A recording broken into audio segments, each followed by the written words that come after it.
Hello everyone, আসসালামু আলাইকুম। সবাই কেমন আছেন? সবাইকে হ্যাপি রামাদান। তো আমি ইতিমধ্যে আমার Ramadan grocery shopping blog share করেছি 3টা পার্টে। আপনারা যারা দেখেছেন তাদেরকে অসংখ্য ধন্যবাদ।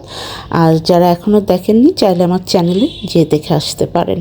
আর যদি ভালো লেগে থাকে তো চ্যানেলটি সাবস্ক্রাইব করে বেল আইকন প্রেস করে রাখবেন, তাতে করে আমি যখনই যে ভিডিওটা আপলোড দেবো সেই নোটিফিকেশন আপনাদের কাছে চলে যাবে। তো আমি আপনাদেরকে দেখিয়ে বলেছিলাম যে আমি একটা জুসার কিনেছি মিয়াকো। তো আমার তো আসলে জুসার আলহামদুলিল্লাহ আছে, তো আমি এবার একটা স্লো জুসার কিনতে চেয়েছিলাম। তো আমি একটা মিয়াকোর স্লো জুসার কিনেছি, সেটারই আজকে আপনাদের সাথে কি বলে আনপ্যাকিং বলতে পারেন, unpacking video, setting video, review share করব। সেটিং ভিডিওটা শেয়ার করার পিছনের কারণ হচ্ছে এই জুসারগুলো সেটিং করাটা একটু ঝামেলা, অনেকেই হয়তো বা বুঝে উঠতে পারবেন না। তো এটার জন্য আমি ভাবলাম যে আমি যদি একটা সেটিং ভিডিও সাথে সাথে দিয়ে রাখি তো যারা পারবেন না তাদের জন্য সুবিধা হবে, আর যারা পারেন তারা তো পারেনি।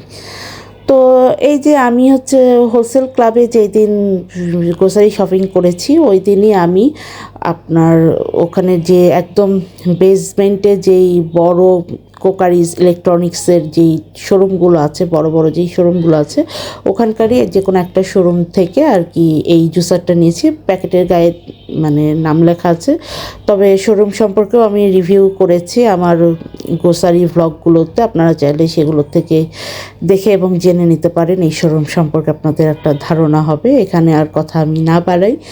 তো যাই হোক, এখন আমি আনবক্সিং করা শুরু করে দিলাম। এই যে যেমনটা দেখছেন যে বক্সটা ওপেন করার সাথে সাথে কিন্তু আপনি একটা ওয়ারেন্টি কার্ড আর একটা ম্যানুয়াল বুক পেয়ে যাবেন। ম্যানুয়াল বুক দেখে দেখেও আপনি চাইলে আপনার সেটিংসটা করে নিতে পারেন, তবে ম্যানুয়াল বুকগুলো দেখে আসলে সেটিংসটা অতটা সুবিধা হয় না যতটা চোখে দেখে হয়। তো এই ধরনের বড় বড় শোরুমগুলোতে তো ওনাদের অনেক গরজ থাকে, হ্যাঁ। ছোট ছোট শোরুমগুলোতে গেলে কিন্তু সেলসম্যানরা ওনারা খুলে ভালো করে সেটিংস করে মানে দেখায় দেয়, একটা ছোটোখাটো মিনি ট্রেনিং দিয়ে দেয়। বাট বড় বড় শোরুমগুলোতে আসলে ওনারা বিশাল ব্যস্ত, ওনাদের এত টাইম থাকে না, ওনারা জাস্ট আপনি প্রোডাক্ট চুজ করবেন আর আপনাকে বিল ধরাই দেবে, এরকম একটা অবস্থা। তো আমার ক্ষেত্রেও সেরকমই হয়েছে, ওনারা অত খুলে করে আমাকে দেখায়নি, সেটিংস তো দূরে থাক। তো আমি নিজেই বাসায় এসে মানে সেটিংস করে তারপরে যখন দেখলাম যে হ্যাঁ আমি পারফেক্টলি সেটিংস করতে পারছি, তখন আমি সেটা আপনাদের সাথেও শেয়ার করেছি। তো এই যে বক্সটা ওপেন করার পরেই প্রথমে যেটা আমার হাতে দেখছেন এটা হচ্ছে পুশার। মানে আপনি জারটাতে যখন ফ্রুটস দিবেন, অনেক সময় ফ্রুটসগুলো দেখা যায় এই হচ্ছে নিচ পর্যন্ত যেতে চায় না, বা একটু পুশ দিলে হয়তো বা জুসটা বের হতে সুবিধা হয়, তখন আপনি এটাতে আর কি পুশ দেবেন। আর তার সাথে আপনি 2টা জার পেয়ে যাবেন এরকম। জারটা হচ্ছে একটা আপনার যেই খোসাগুলো জমবে সেইটা, আর একটা হচ্ছে যেখানে পিওর জুসটা জমবে সেইটা। আর এর সাথে একটা ব্রাশ দিয়েছে, এই জার বলেন বা ছাঁকনি যেটা আছে জুসের, এটাকে ক্লিন করার জন্য এটা আর কি কাজে লাগবে। তো এই যে আমি 2টা জার আপনাদের সামনে আর একবার ধরে দেখিয়ে দিচ্ছি। তারপরে এখন আমি যেই জিনিসটা দেখাচ্ছি এটা হচ্ছে মূলত জুসারের জারটা। এটাই মূলত মেইন জুস জার, মানে জুসার। এইটার ভিতরে আপনি হচ্ছে যে কোনো ফ্রুটস আর কি আপনি দিবেন, তাহলে এইটার জুসটা একদিকে হয়ে যাবে আর খোসাটা আর একদিকে পড়ে যাবে।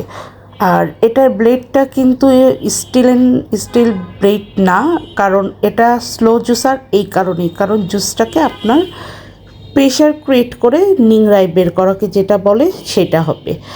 আর এই যে মোটরের বডি, এটা কিন্তু পুরো স্টিল বডি। আপনি চাইলে এই মানে মিয়াকোর প্লাস্টিক বডিরও জুসার আছে, আপনি চাইলে সেটাও নিতে পারবেন। সেটা রেড কালার ছিল, দেখতে একটু সুন্দর ছিল, কিন্তু আমার যেটার কারণে একটা অলরেডি মিয়াকোর সেম টাইপেরই জুসার থাকার সত্ত্বেও আমার এই জুসারটা কেনার এটাই উদ্দেশ্য ছিল, সেটা হচ্ছে স্পেসটা যেন কম লাগে। কারণ আমার কাছে মিয়াকোর বড় সাইজের একটা জুসার আছে, যেটা মাত্র আমি 2 দিন লাইফে ইউজ করেছি এখনও অবধি, ওটা পড়েই আছে, কারণ ওটা বিশাল বড়, আমার সুবিধা মনে হয় না, কমফোর্ট হয় না ওটাতে। এই জন্য আমি এই ছোটো এটা নিয়েছি। ছোটো বলতে এটা কিন্তু হেভি ওয়েটের একটা জুসার, বেশ লম্বা, মানে সেটিংস করার পর বেশ খানিকটা লম্বা হয়, কিন্তু আপনার চওড়াতে ছোট, চওড়াতে জায়গাটা একটু কম মানে নিবে। এটার জন্যই আমি এটা নিচ্ছি। আর অনেক ওয়েট এটার, হেভি স্টিল হওয়ার কারণে। আপনারা যদি প্লাস্টিকেরটা নেন ওটা দেখতে হয়তো বা একটু সুন্দর লাগতে পারে, কারণ যেহেতু রেড কালার, বাট ওটা কিন্তু আরেকটু বড় সড়ো হবে। যাদের বড় পছন্দ তারা নিতে পারেন। ওটা কাজ কিন্তু দুটোরই সেম, মানে 19-20 না, দুটোরই 20-20। তো এই যে এখন আমি আপনাদের সেটিংসটা দেখাচ্ছি। প্রথমে আপনারা প্লাস্টিকের যেই পাত্রটায় জুসটা জমা হবে সেটাকে আপনারা সেট করে নেবেন। এখানে একটু রাখার পরে একটু এদিক ডানে বায়ে একটু ঘোরাঘুরি করলেই দেখবেন খাপে খাপ লেগে গিয়েছে। তারপরে এই যে এই রাবারের এই হচ্ছে মানে একটা যেই দেখাচ্ছে আপনাদেরকে জারের মতন ফাঁকা, এটার মধ্যে আপনি ছাঁকনিটা একটু প্রেশার দিয়ে বসাই দেবেন, কারণ যেহেতু ওটা রাবার, ওটা একটু প্রেশার না দিলে কিন্তু ছাঁকনিটা ওটার ভিতরে অ্যাডজাস্ট হবে না। তারপরে এই যে ফুটাটা দেখতেছেন, আমি আঙুল দিয়ে যেটা দেখাই দিলাম, এই ফুটাটা ওই যে প্রথমে যেই জারটা আমি সেট করলাম, জুস যেখানে জমা হবে আর ময়লা যেখান থেকে মানে পড়বে, ময়লা বলতে খোসার কথা বলছি, ওইখানে এই যে আমি আঙুল দিয়ে দেখাচ্ছি, দেখেন একটা ফুটা আছে। এই দুইটা ফুটা একসাথে একইভাবে যতক্ষণ না সেট হবে ততক্ষণ পর্যন্ত কিন্তু আপনার জুসার সেট হবে না। আপনাকে এই জায়গাটা খেয়াল রাখতে হবে যে দুইটা ফুটা যেন বরাবর সেট হয়, কারণ ওই ফোঁটাটা দিয়েই উচ্ছিষ্ট অংশ যেগুলো জুসের মানে ফলের, সেটা কিন্তু বের হবে। আর এই যে আপনাদেরকে বললাম যে ব্লেডটা কিন্তু স্টিলের ব্লেড না, এটা কিন্তু স্টিলের ব্লেড না, এটা কী মেটেরিয়ালের ব্লেড আমি ঠিক বলতে পারবো না, তবে আমার মনে হয়েছে এটা খুব মানে ভালো কোনো প্লাস্টিকেরও হতে পারে বা অন্য কিছু হতে পারে, এটা সম্পর্কে অবশ্যই আমার অত ধারণা নেই। কারণ স্টিলেরগুলো যেটা, সেটা ওই যে আপনার ফোম করে দেয়, মানে জুসটাকে মানে অতিরিক্ত প্রেশার দিয়ে দ্রুত ঘোরাই, অনেক ফাস্ট ঘোরানোর ফলে যেটা হয় ফোম হয়ে যায়। আর এই জুসের মধ্যে বলেন, শরবতের মধ্যে বলেন, লাচ্ছি টাচ্ছির মধ্যে বলেন, এই টাইপের ড্রিঙ্কসে যখন ফোম হয়, এটা আমিও পছন্দ করি না পার্সোনালি, আমার হাজব্যান্ডও পছন্দ করে না। সো আমার জন্য এটাই দরকার ছিল। আর এই ব্লেডটার কারণেই এটাকে বলে স্লো জুসার, কারণ কি এটা আপনার রসটাকে একদম নিংড়িয়ে বের করবে কোনো রকম তাপ উৎপাদন ছাড়াই। জুসে আপনি যে কোনো ফ্রুটসে যখন তাপ উৎপাদন হবে তখন কিন্তু ফ্রুটসের গুণাগুণটা কিছুটা হলে কমে যায়। আর যখন এটা আপনি প্রেশার দিয়ে ঠান্ডা করে, প্রেশার দিয়ে কোনো তাপ উৎপাদন ছাড়াই জুসটা বের করবেন, তখন এটা গুণাগুণটা 100% থাকবে। এই যে আমি আপনাদের সাথে একটু রিভিউ শেয়ার করছি। আমি প্রথম রামাদানে মাল্টার জুস করেছিলাম অল্প করে, তো আমি আপনাদের সাথে সেটাই শেয়ার করছি।